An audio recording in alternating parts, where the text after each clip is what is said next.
un questionnaire très détaillé, mais aussi à des focus group où ils ont partagé leurs expériences, leurs récits. Et on a découvert des réalités, des sensibilités territoriales d'une région à une autre. Donc avant de commencer la présentation du rapport que vous avez sous les mains, donc on va voir ensemble une petite vidéo qui trace un peu les étapes de la tournée nationale. Donc Ikram, est-ce qu'on peut avoir la vidéo? Et merci d'avoir répondu présent à notre invitation et nous serons très contents à chaque fois que l'occasion se présente Inch'Allah, de traduire la voix des territoires. Donc منذ تأسيس جمعية المواطنون تلاقينا أكثر من 20,000 شاب وشابة من كل جهات المغرب، وفي كل لقاء كان نفس السؤال كيتعاود: علاش ما كيسمعوناش؟ الناس بزاف قالوها بصوت عالي، كنبغيو نشاركو ولكن ما كاين اللي يسمع وما كاين اللي يهتم بهم، وكاين اللي قرر يسكت، كاين اللي ينسحب، وكاين اللي بقى كيتفرج من بعيد بلا أمل وبلا ثقة.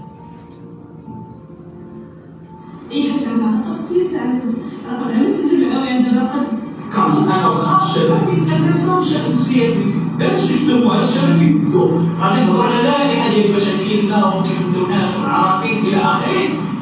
هادو كاينين ولكن شنو كنديروا اون كونتر بارتي بور شونجي هادشي؟ 2024 قررنا ما نبقاوش غير نسولوا، قررنا نمشيو لعند الشباب باش نناقشوا معاهم واقع الالتزام المواطن واشكال المشاركه المواطنه اللي كيفضلوا نسمعوا لهم ونفهموهم.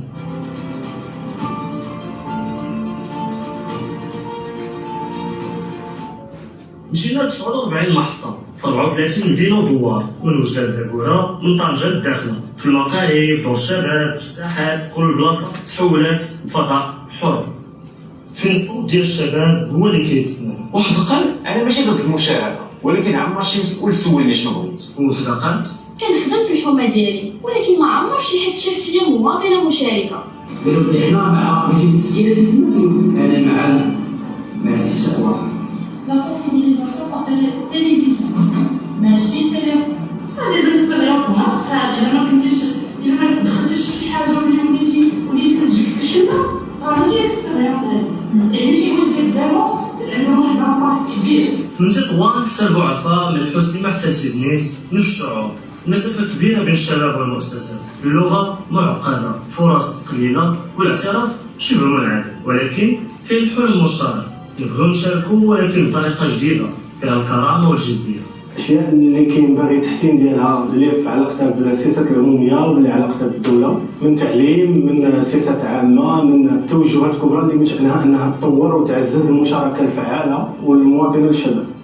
هاد الشباب ما بقاش غير كيتشكى، جاو بافكار، بحلول، بتصورات واقعيه. التعليم خاصو يعلمنا كيف نكونوا مواطنين، ماشي غير نحفظوا الفصول. دار الشباب خاصها ترجع فضاء حي، ماشي بلاصه مغلوقه ومهجوره. بغينا تطبيق في الدارجه يسهل علينا نعرفوا شنو واقع وشنو ممكن نشاركوا فيه.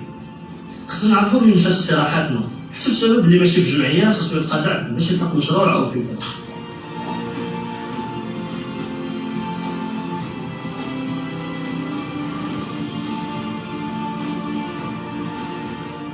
كتقول لي باغ اكزومبل راني شاركت في ديفيلوبمون تمثيليات ولا ديفيلوبمون ولا لا كومونيكاسيون على لي بروغرام سوا سيرت كانوا كويس ما كانوش كنا كنعرفوهم. وحنا كوم دي ستوديونت انسبيرينا منهم بزاف، كوم دي ستوديون اكتيف وديجا انتريسي وانجاجي باش اننا نعتاو لي كوميونيتي ديالنا ونتانجاجا حتى حنايا في لاسوسياسيون باش نوصلوا لذاك لو شونجمون بوزيتيف ونديروا واحد نافكتو الناس ديالنا بواحد الطريقه مزيانه ونزيدوا بالناس اللي معنا لقدام. هادشي كامل ما كانش غير مشاورات، كان مسار حقيقي عاطفي وميداني.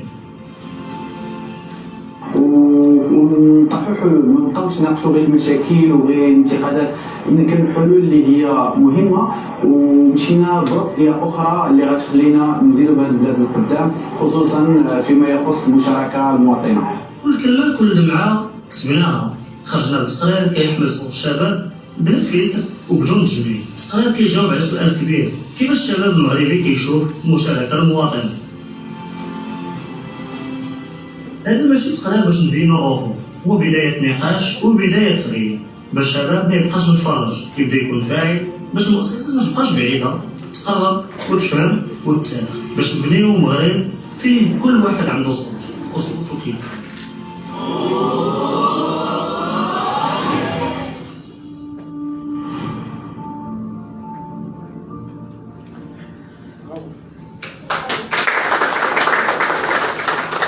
دونك فوالا هادو كانوا مجموعه ديال اللحظات اللي شفتو اي غادي نخلي بسمه تهضر لكم على كيفاش درنا هاد لو رابور سيتادير شنو لا ميثودولوجي اللي درنا اي شكون الناس اللي تلاقينا.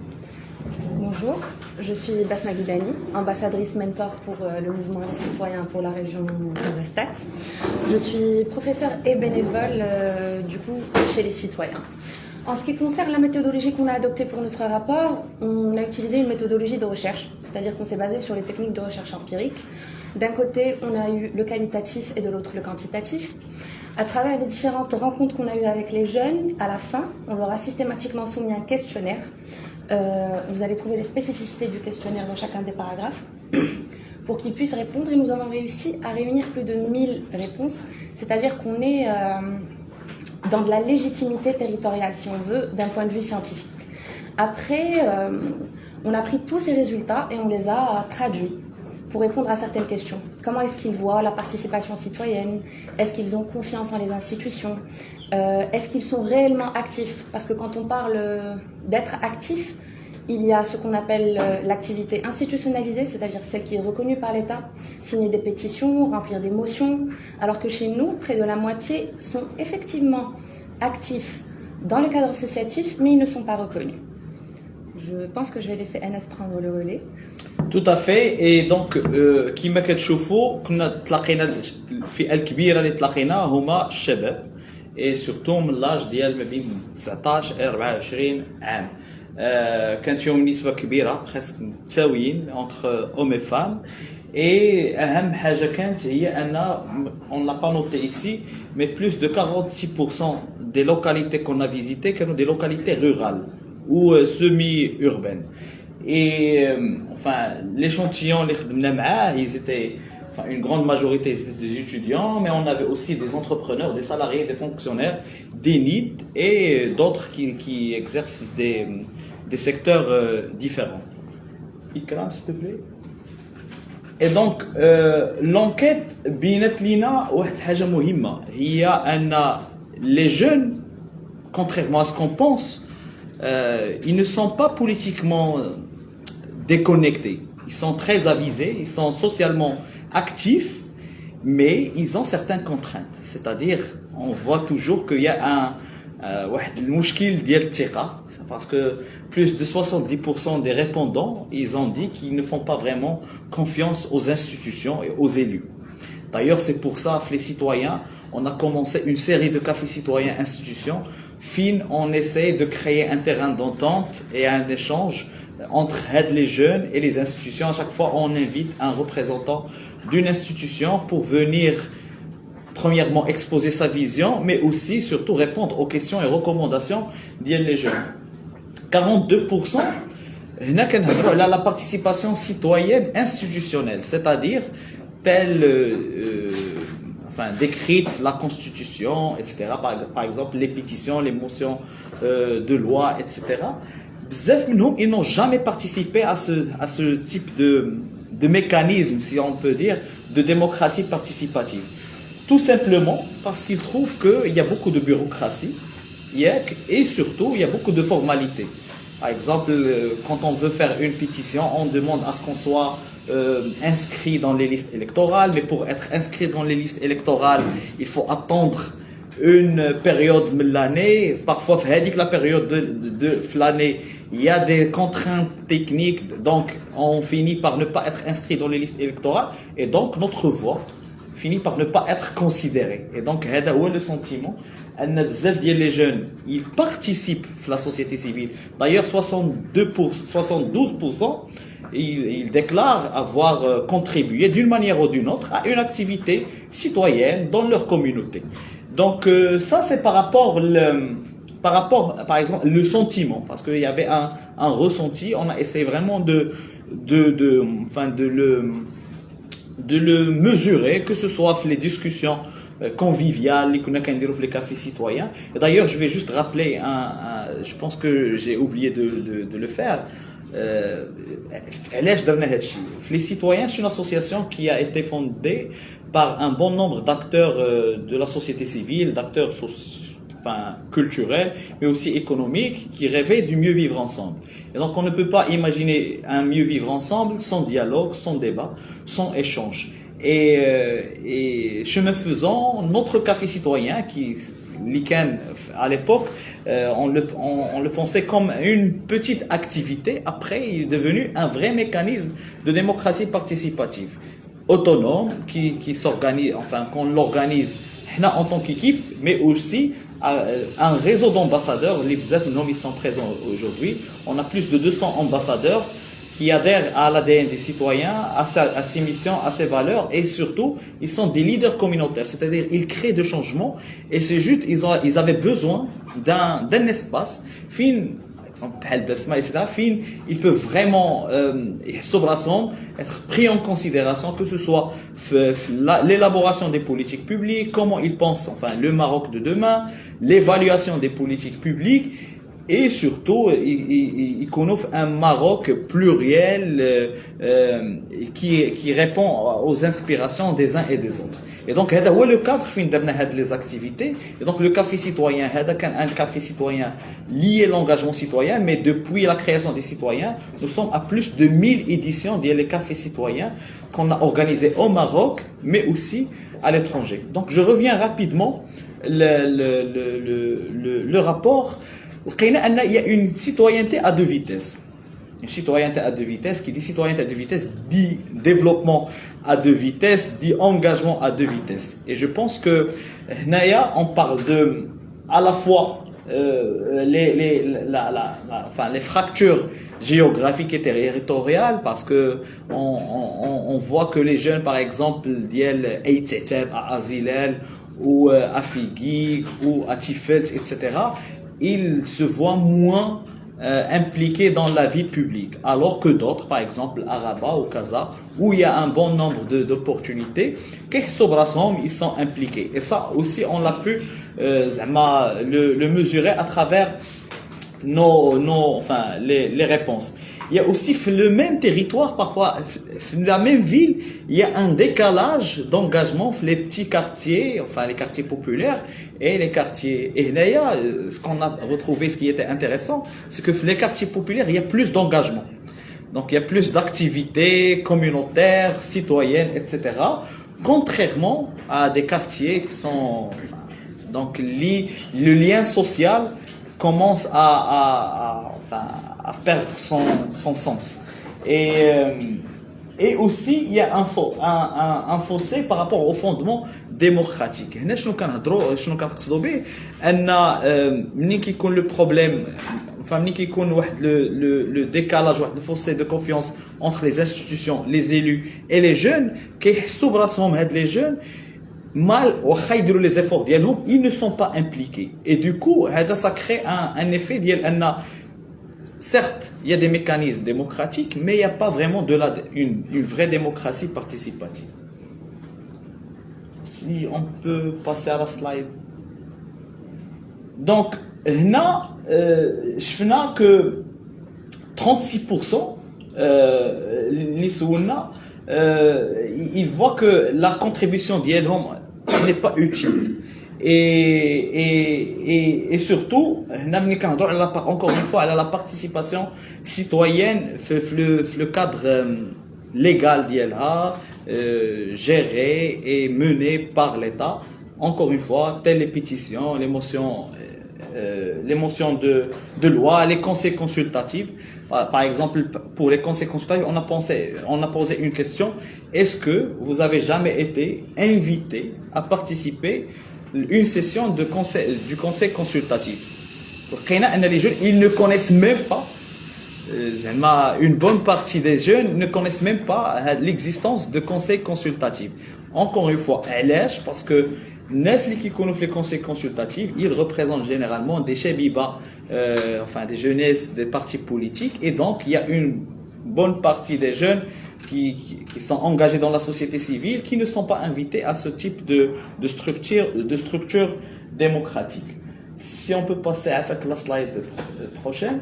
Donc, هنا كنهضروا على l'éducation citoyenne et c'est une question اللي تعاودت في le rapport. C'est-à-dire parce que le rapport, comme vous allez le découvrir avec nous, fait une grande partie dédiée aux recommandations et aux solutions proposées. Parce que les citoyens, on essaie d'encourager un débat constructif. C'est-à-dire, on n'est pas là que pour critiquer, mais il faut proposer des alternatives. Parfois, si on ne peut pas proposer des alternatives techniquement correctes ou il y a une partie, le travail d'Yanna, il fait le renforcement des capacités. C'est-à-dire les jeunes qui aiment aller plus loin dans le processus, on a des espaces pour justement les former, à renforcer leurs capacités pour qu'ils puissent à la fois analyser d'une manière plus scientifique, plus technique la data, proposer des idées réalisables, enfin smart, et donc dans le sens l'éducation citoyenne à chaque fois donc on a 9 des 10 jeunes qu'on a questionnés estiment que les Marocains ne comprennent pas les mécanismes de participation. Et justement, il n'y a pas d'éducation citoyenne. On n'a pas d'éducation citoyenne ni le primaire, ni le collège, ni le lycée, ou encore l'universitaire. Et donc, la question pourquoi, si on veut vraiment instaurer une culture de participation citoyenne, pourquoi pas intégrer ça dans les manuels scolaires? Il y avait mais c'était un petit module dans le collège de 2 heures. ما عرفتش الناس اللي قراو في لو بوبليك وحتى في لو بريفي في الاجتماعيات de 2 heures اللي كنا كنقراوه اللي حتى هو ما بقاش. Donc les jeunes se demandent pourquoi il n'y a pas une vraie politique publique اللي كتخلي من la participation citoyenne un sujet transversal في كاع les secteurs et في كاع les domaines y compris l'éducation. Besma, je te laisse parler du numérique. Bien sûr. Alors, je vais revenir sur un point que j'avais soulevé au tout début. On considère que la considération citoyenne, elle doit être institutionnalisée. Il faut utiliser les moyens qui ont été mis à votre disposition par l'État pour que votre voix puisse se faire entendre. Ici, ce qu'on a vu, c'est que les jeunes sont encore une fois investis. Vous allez voir que la plupart d'entre eux, pratiquement 70%, utilisent les réseaux sociaux pour des causes citoyennes. Les exemples ne manquent pas, les mouvements de boycott, etc. La plupart cherchent l'info, qu'elle soit politique ou citoyenne, sur les réseaux sociaux. Ils vont suivre les différents mouvements. Ils essaient de promouvoir des causes en ligne. Mais la moitié d'entre eux ne signent jamais de pétition numérique. Donc le numérique est pareil... cette jeunesse est une jeunesse connectée. C'est une jeunesse qui maîtrise les outils numériques. C'est une jeunesse qui a grandi avec. Nous, on est d'une génération différente. Il serait normal d'adapter les plateformes à leur connaissance. Ce qu'ils veulent, ils trouvent que les plateformes utilisées pour les techniques d'engagement citoyen sont trop complexes, qu'il n'y a pas de retour, c'est-à-dire même quand ils prennent la peine de suivre les procédures qu'ils jugent trop longues, il n'y a pas d'accompagnement et surtout il n'y a pas de retour. Que les institutions n'interagissent pas avec elles en ligne, donc j'ai une page mais je n'ai personne en face, et que la fracture numérique est aussi sociale. Si je ne peux utiliser que les plateformes numériques mais que je n'ai pas accès à Internet, à ce moment-là, encore une fois, même dans le cadre d'un droit limité, il m'est inaccessible. Un potentiel ignoré. Voilà. On revient toujours à l'invisibilisation. Le jeune est engagé, le jeune est actif, mais il a l'impression qu'on ne le voit pas. Ils aimeraient une valorisation de leur engagement, que ce soit les petites initiatives de quartier qui, quoi qu'on en pense, ont un effet réel, clair, concret sur la qualité de vie de leurs concitoyens, mais qui ne sont pas reconnus, encore une fois, parce que ce n'est pas un mécanisme institutionnalisé. Ils voudraient avoir des fonds pour soutenir leurs actions locales, parce que c'est souvent, vous l'avez vu un peu plus, la jeunesse de la débrouille.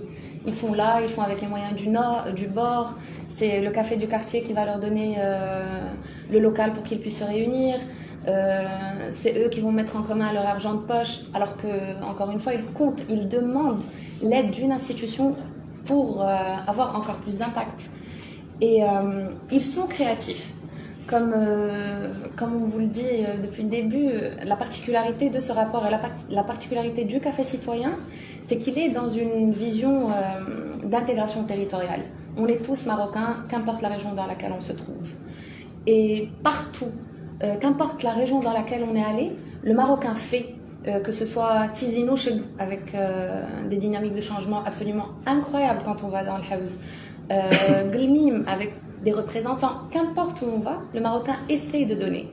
Et il demande un retour, une valorisation, qu'on le voit, qu'on l'aide. Une reconnaissance. Une reconnaissance. Merci Besma. Et puis les jeunes surtout proposent. Donc dans le rapport, vous allez trouver 3 parties. Donc une partie dédiée à la participation citoyenne institutionnelle, une partie dédiée à la participation citoyenne dans le digital et une partie dédiée à la participation citoyenne tout court, c'est-à-dire tout ce qu'on fait dans les territoires, etc. Et à chaque fois, il y a 5 raisons d'agir et dans chaque raison d'agir, il y a des propositions et des bons pratiques qu'on a pu collecter nous en tant qu'équipe, mais aussi parfois ils étaient proposés par des jeunes. L'Ikigoulou, au lieu de réinventer la roue, il faut peut-être aller modéliser certaines expériences probantes qu'il faut juste essayer d'extrapoler dans des territoires différents. Et parmi les propositions des jeunes, des commissions jeunesse opérationnelles dans chaque commune, c'est-à-dire les commissions, qu'est-ce qu'ils proposent qu'ils soient gérées, portées par les jeunes, c'est-à-dire sans pour autant avoir de la main institutionnelle sur les commissions, mais qu'il aura une valeur institutionnelle, c'est-à-dire qu'elle doit être prise en considération la décision publique. Un fonds régional pour les initiatives informelles. Et là, encore une fois, on insiste sur les initiatives informelles parce qu'aujourd'hui, une bonne partie des fonds, que ce soit mécénat, sponsoring et aussi les appels à projets par les bailleurs de fonds, la coopération internationale, exigent un cahier de charges très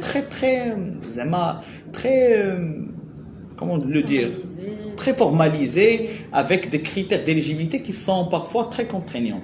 Et du coup, par contre, en contrepartie, il y a des initiatives informelles qui créent un impact, qui créent un changement positif, qui méritent d'être soutenues. Donc pourquoi pas construire un fonds dédié à ça, un fonds porté par l'État, parce qu'il y a par exemple, dernièrement, il y a la Société Générale qui a lancé le Social Innovation Fund, qui est dédié justement à ce type d'initiative. Des budgets participatifs des jeunes dans chaque région, et là par exemple pour revenir à l'expérience au Brésil, il y a le budget participatif où les jeunes ils peuvent à la fois proposer comment ils voient la gestion budgétaire et financière de leur commune, mais aussi ils peuvent en bénéficier. Une campagne nationale Les Jeunes changent le Maroc, c'est-à-dire on ne voit pas que les campagnes électorales déjà, donc on voit aussi des campagnes menées, portées par la jeunesse.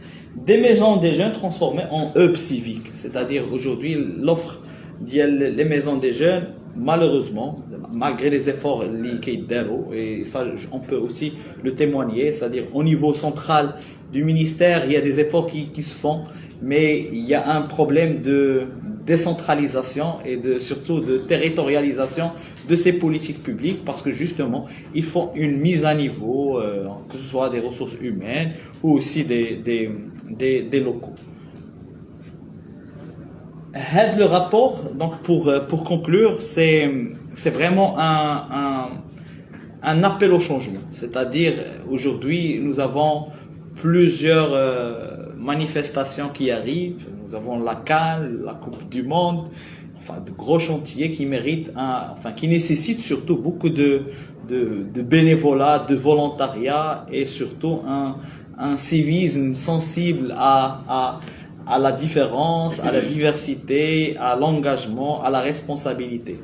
On a aussi bientôt les élections de 2026 et on veut que les jeunes participent, mais participent par conviction, mais pas par besoin, ou là, d'une manière comme accessoire. Donc, l'idée, c'est qu'on aimerait bien une participation effective et efficiente surtout. C'est-à-dire on veut que leurs propositions soient prises en considération. Et d'ailleurs, c'est pour ça qu'on lance Headland. Juste après la tournée, les citoyens, on vient de lancer ce qu'on appelle les labs citoyens. Les labs citoyens, ils sont aujourd'hui des espaces de co-construction et d'intelligence collective dédiés à analyser 3 politiques publiques. Les politiques publiques liées à l'éducation, à l'employabilité et à la participation citoyenne. Encore une fois, les 3 sujets, les cafés citoyens. Et donc aujourd'hui, les jeunes, non seulement ils viennent pour discuter, mais ils co-construisent ensemble des solutions et des solutions qui par la suite ils seront challengés, un hackathon national de l'innovation citoyenne avec des experts, des politiques publiques, des institutionnels pour être présentés par la suite à l'ensemble des partis politiques. Donc les jeunes, ils sont désintéressés, ils ne proposent rien. Aujourd'hui, les jeunes des territoires, ils viendront avec une liste de propositions techniques, réalisables, réalistes. L'Inch'Allah, on va porter حناوياهم باش يكونوا في هاد les élections de 2026 pour pouvoir peut-être les impliquer d'une manière effective. Donc voilà, j'espère qu'on est resté fidèle l'esprit et surtout les détails qui sont dans le rapport, mais je vous invite vraiment à le lire parce qu'il est fait avec beaucoup d'engagement et beaucoup de responsabilité, surtout par rapport aux voix qu'on a écouté, entendu les territoires. Et merci encore une fois, je profite de l'occasion pour remercier les ambassadeurs qui font un travail extraordinaire de mobilisation, de réflexion collective et aussi de recherche et d'analyse. Et voilà, shukran. Et bien sûr, pour répondre à toutes vos questions, que ce soit sur le rapport ou là le travail de l'association Les Citoyens en général. Justement, par rapport à l'association Les Citoyens, est-ce que vous focalisez uniquement sur la jeunesse ou c'est plus large dans les objectifs de l'association? Donc, pour l'association, aujourd'hui, les citoyens se définissent comme un acteur méso, c'est-à-dire une association qui n'est pas 100% sur le terrain et bien sûr, elle ne peut pas être institutionnelle. Elle essaie de connecter les deux mondes. Et donc, quand on parle des deux mondes, il n'y a pas que les jeunes. Donc, il y a les jeunes, il y a les femmes, il y a les acteurs territoriaux. Hadou huma les cibles principales des citoyens. Ils sont omniprésents dans les programmes. On travaille sur trois axes principaux, à savoir l'intelligence collective et le débat, c'est-à-dire écouter les gens et surtout essayer de réfléchir ensemble pour trouver, justement, pour pouvoir parler d'un mieux vivre ensemble, mais aussi d'un développement inclusif, bottom-up, qui est complémentaire au développement déjà en œuvre. Aide les jeunes, aide les femmes, aide les acteurs territoriaux pour qu'ils puissent participer activement à la vie publique. Ils doivent être outillés par un certain savoir et savoir-faire et skills nécessaires pour justement mener ces actions. Donc, on a un deuxième axe, le renforcement des capacités et l'empowerment. Et Hadchi mérite, si on veut être un vrai acteur méso, c'est-à-dire on doit mener un plaidoyer et de la cartographie, de la modélisation. Donc on a un axe, les filles les aspects, puis on essaie de consolider à la fois les échanges, mais aussi un espace pour les jeunes, pour les femmes, pour les acteurs territoriaux, pour qu'ils puissent porter leurs recommandations à un niveau institutionnel. Bien, Kabasma. C'est intéressant les données qui se ressortent de ce rapport, parce que dans la vie de tous les jours, on ne voit pas vraiment que les jeunes sont impliqués dans la politique. Ça ne se voit pas, ça ne se perçoit pas, mais là on voit qu'il y avait une bonne partie qui était intéressée, peut-être qui ne participent pas, mais ils sont intéressés.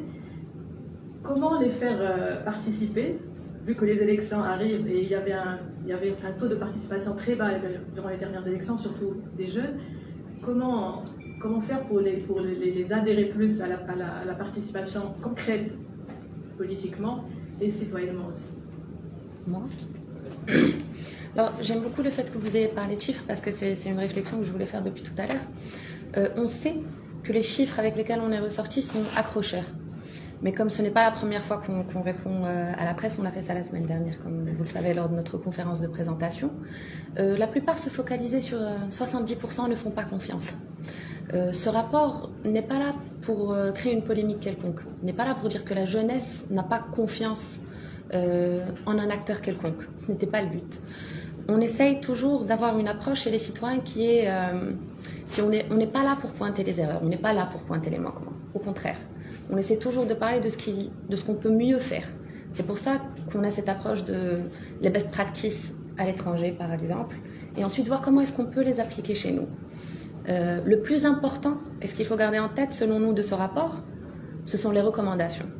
Parce que les jeunes vous ont dit ce qu'ils voulaient. Les jeunes vous ont dit comment est-ce qu'ils voulaient participer. Les jeunes veulent qu'on les voit, qu'on les écoute et qu'on mette les moyens de participation à leur portée. Je n'ai pas le temps d'aller m'inscrire sur les listes électorales. Mettez-moi un portail qui soit fonctionnel 7 jours sur 7.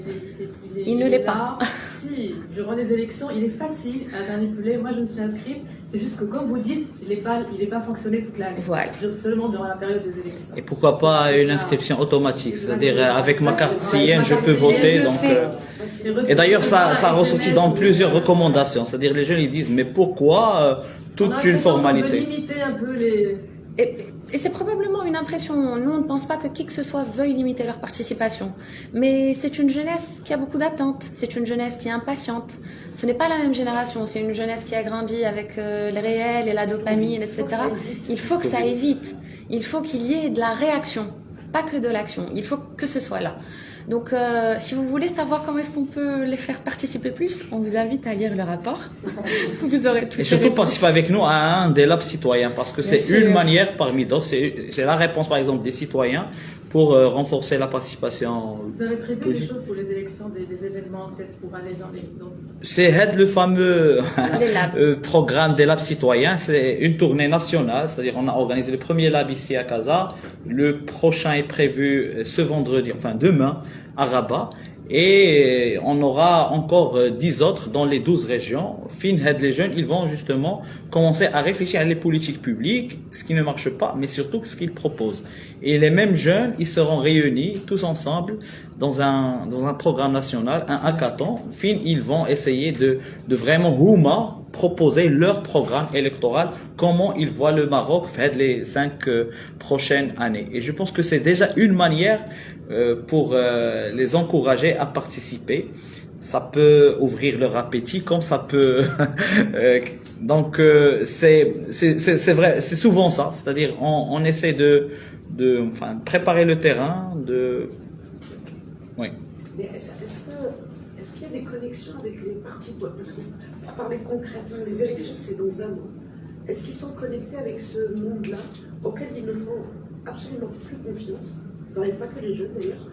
Et donc, comment, je veux dire, la citoyenneté, elle se réalise quand même au final à travers l'institution parlementaire, etc. Donc ce divorce... Tu devrais parler des cafés citoyens. Je pense que c'est... Oui. Avec les institutions, et que ce rapport qui a été présenté à Rabat la semaine dernière, c'était en présence quand même effective de M. Ben Saïd. Le ministre de la Jeunesse, voilà. Donc le rapport a été présenté avec un certain nombre d'acteurs associatifs. Donc c'était une présentation officielle à Rabat.